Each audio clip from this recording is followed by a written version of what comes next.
Welcome to the special Independence Day of J Dude's Review, and today I'm gonna be reviewing WCW Great American Bash 1991.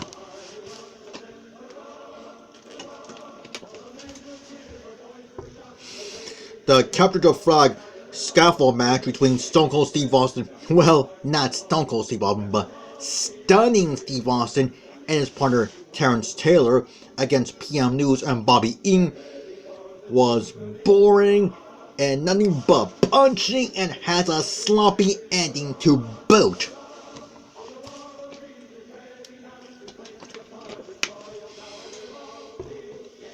Terrence Terry, you might recognize as Terrence Terror, you might recognize as the Red Rooster from the WWE. The grudge match between Richard Morgan and Robert Gibson was not great but pretty good with solid storytelling to make it a lot better despite the dirty ending. Richard Morgan you might recognize as Ricky Morton and Robert Gibson as Bobby Gibson of the Rock and Roll Express. So it was basically like the Battle of the Rock and Roll Express. So the 6-man tag team elimination match against the Fabulous Freebirds, Michael Hayes, Jimmy Garner, and Bad Street against Dustin Rhodes and the Young Pistols, Tracy Smothers, and Steve Armstrong was also not great but pretty good with fun spots to boot despite the rapid eliminations.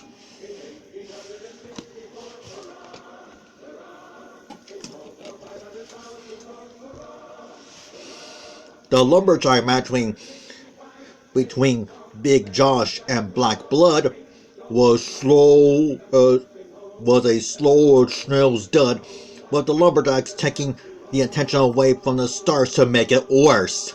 Yes, it was slow as snails.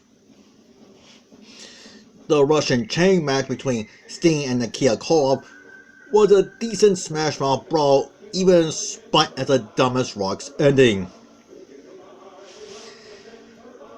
The steel cage match for the vacant world title between Barry Windham and Lex Luger was a solid, seesaw, heart-pounding, nail-biting, Gary-Bob chest with ribbon lights. Even if it did lack cage spots and had a weird double turn ending.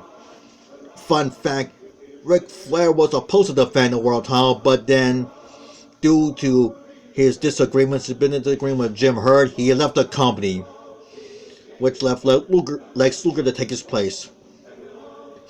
And the new world title they had, that was awful. If you've seen that world title at that bash, you know what I'm talking about. The main event between Arn Anderson and Paulie Dangerous against Rick Steiner and Missy Hyatt was basically a handicap match that skunk. Mainly because they don't allow male versus female wrestling in Baltimore, Maryland, so Missy Hyatt had to be taken out due to storyline, so that's why he was. So basically a handicap match. The rest were just fillers that were better off on free TV rather than a big time pay-per-view like this one. I give this a 3 out of 10, And happy Independence Day, everybody!